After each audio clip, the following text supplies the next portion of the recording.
It's hard to stand up. It's hard. I don't want to do it. I don't want to be here.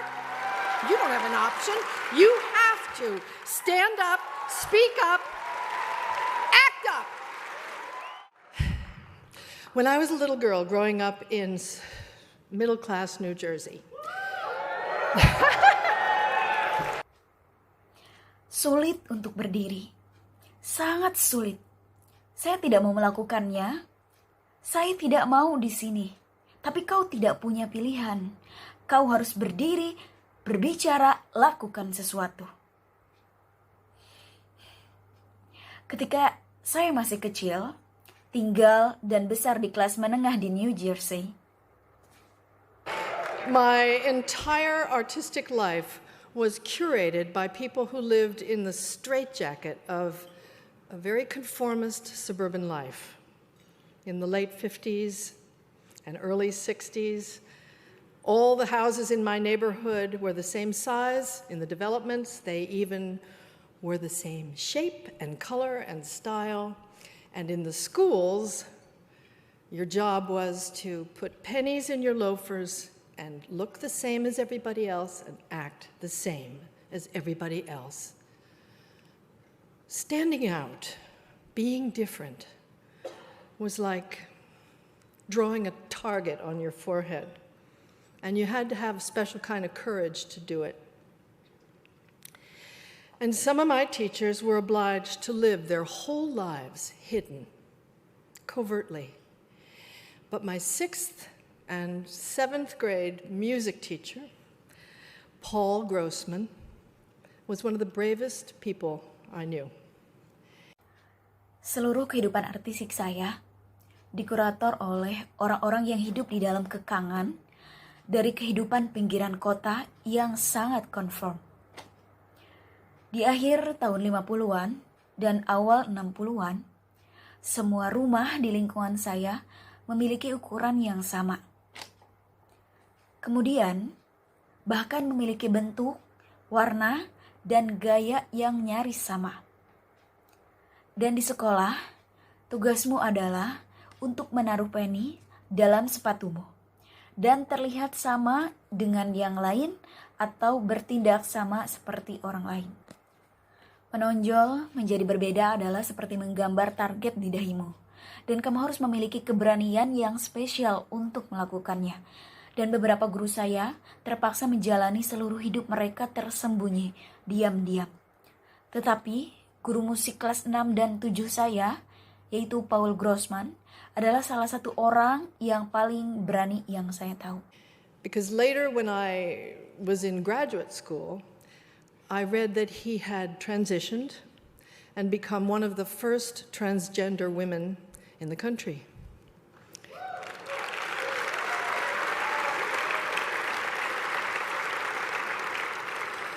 And after the operation, she reported back as Paula Grossman to our middle school in Basking Ridge, New Jersey, where she had taught for 30 years, and she was promptly fired. But she pursued her case for wrongful dismissal and back pay through the courts for 7 years, all the way to the Supreme Court. Unfortunately, her case was not accepted, and she lost. But she won her pension under a disability allowance settlement, although she was disabled only by the small minds of the school board.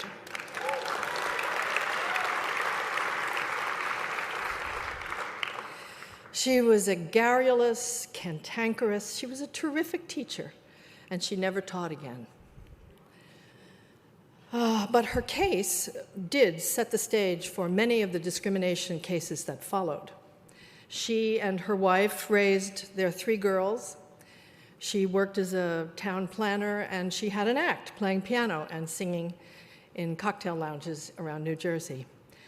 But I remember her as Mr. Grossman. And I remember when he took us on a field trip to the Statue of Liberty in 1961. And our whole class stood at the feet of that huge, beautiful woman, and we sang a song that he had taught us that was taken from the lyrics. The lyrics were taken from the poem by Emma Lazarus, engraved at the base of the monument.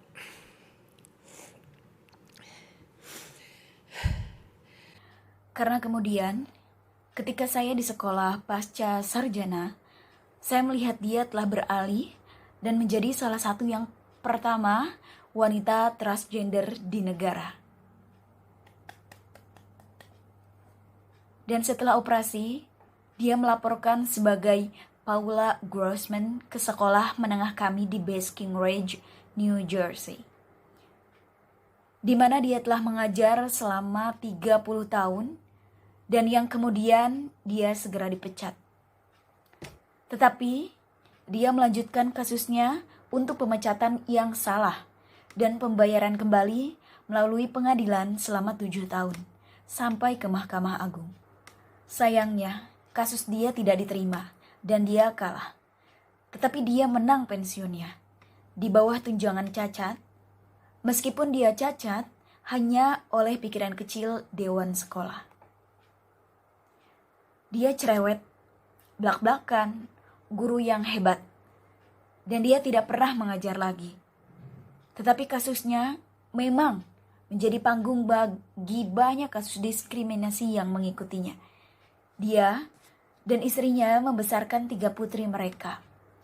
Dia bekerja sebagai perencana kota, dia berakting, bermain piano, dan bernyanyi di cocktail lounge sekitar New Jersey. Tetapi saya ingat saat masih menjadi Tuan Grossman, dan saya ingat ketika dia membawa kami ke karya wisata ke Patung Liberty di tahun 1961, dan kelas kami berdiri di kaki wanita besar dan cantik itu, dan menyanyikan lagu telah diajarkan ke kami yang diambil dari lirik, dan lirik tersebut diambil dari puisi milik Emma Lazarus yang terukir di dasar monumen. Give me your tired, your poor, your huddled masses yearning to breathe free, the wretched refuse of your teeming shore. Send these, the homeless, tempest-tossed to me. I lift my lamp beside the golden door. I can't remember what I did Tuesday, but I remember.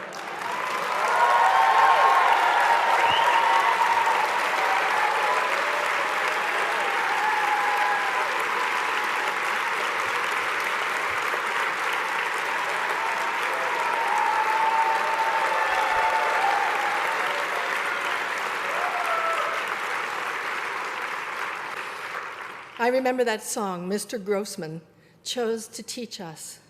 It stirred my 11-year-old heart then, and it animates my conscience today. That's what great teachers do. She died in 2003. God rest her soul. Okay, here's my theory. I'm going to go very fast, so you have to stay with me, okay? Human life has been organized in a certain way. The hierarchy's set. Who's in charge, who makes the laws, who enforces the laws, pretty much the same way for 40,000 years. Yeah, I know. There were some small number of matrilineal cultures and some outliers who were more tolerant of difference, it's very true. But pretty much, and the so-called democracies, the great democracy of Greece, where women and slaves were excluded, pretty much through our history, might made right, and the biggest and the richest and the baddest were the best. And the man pretty much always was a man. Beri aku lelahmu, malangmu, masa yang meringkuk rindu untuk untuk bernapas bebas.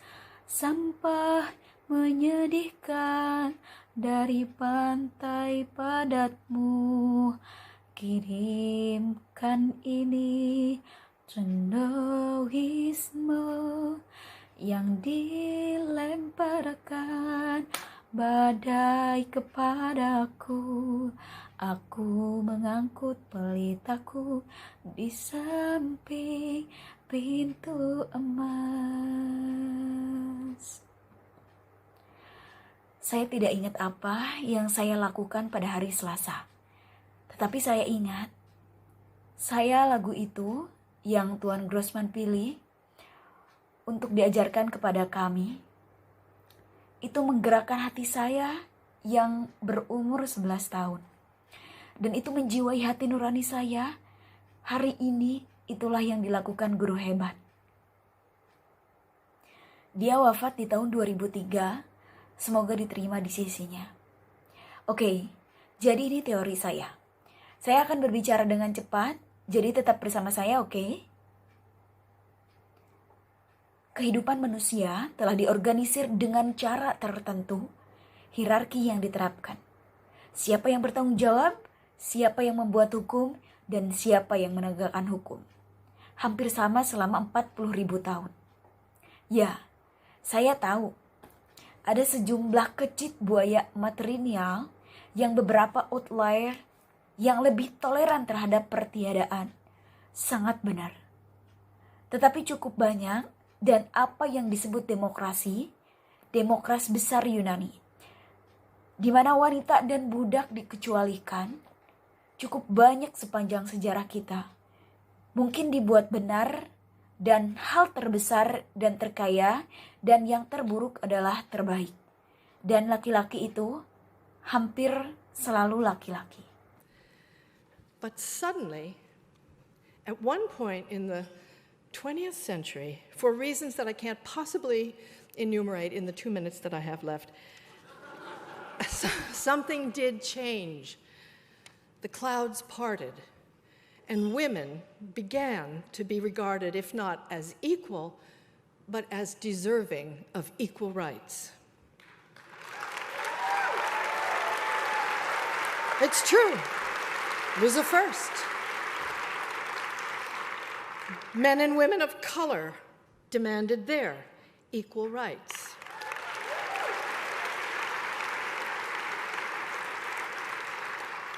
People of a sexual orientation and gender identification outside the status quo also demanded their equal regard under the law.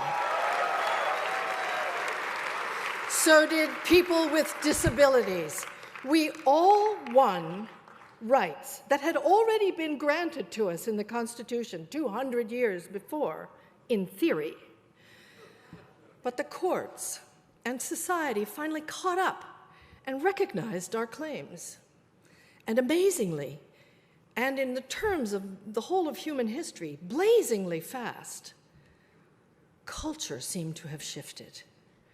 All the old hierarchies and entitlements seem to be on shaky ground. Which brings us to now. So here we are in 2017, and our browser seems to have gone down. And we are in danger of losing all our information. And we seem to be reverting to the factory settings. But we're not. We're not going to go back to the bad old days of ignorance and oppression and hiding who we are.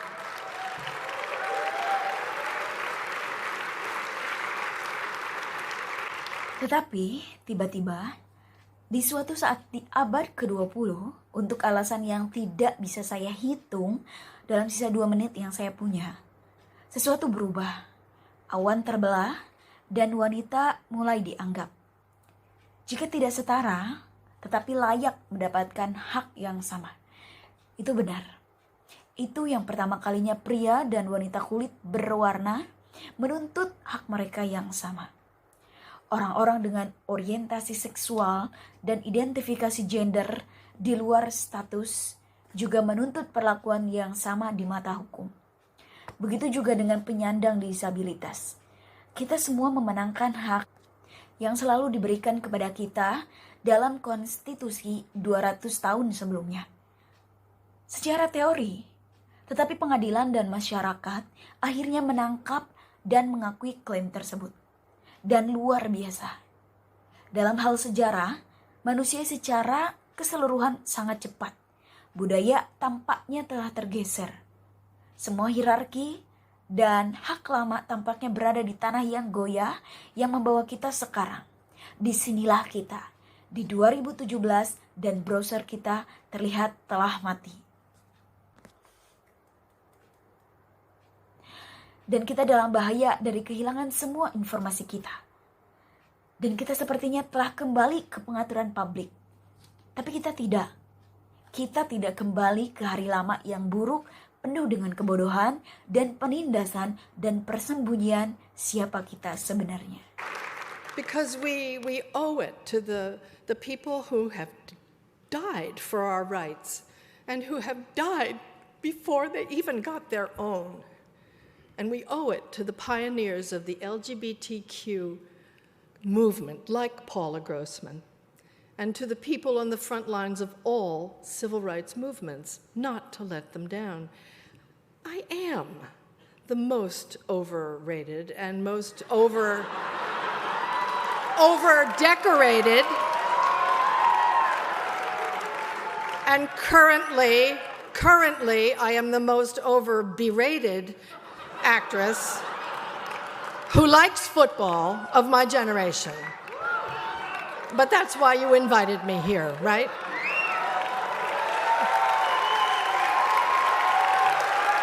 Okay. Karena kita berhutang kepada orang-orang yang telah meninggal. Karena kita berhutang kepada orang-orang yang telah meninggal untuk hak kita. Dan mereka yang telah meninggal sebelum mereka mendapatkan hak mereka sendiri. Dan kita berhutang kepada pelopor gerakan LGBT seperti Paula Grossman. Dan semua orang yang berdiri di garis depan dari semua gerakan hak sipil untuk tidak mengecewakan mereka. Saya adalah yang paling dibesar-besarkan dan yang paling dihias berlebihan pada saat itu. Saat ini, saya aktris yang paling dicaci maki, yang suka sepak bola dari generasi saya. Tapi itulah mengapa Anda mengundang saya kemari, kan? The weight of all my honors is part of what brings me here to the podium. It compels me. It's against every one of my natural instincts, which is to stay home.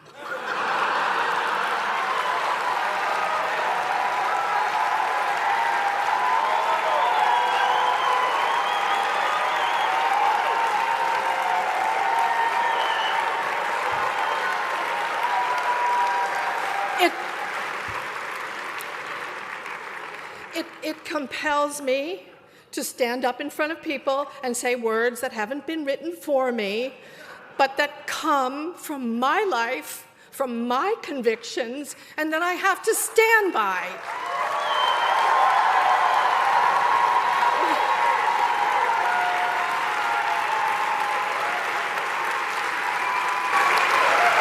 Because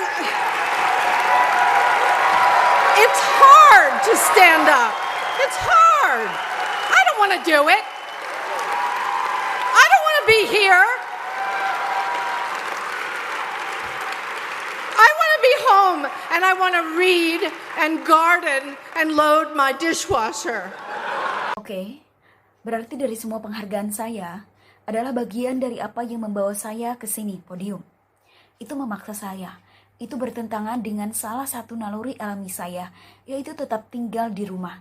Itu memaksa saya untuk berdiri di depan orang-orang dan mengucapkan kata-kata yang belum ditulis untuk saya.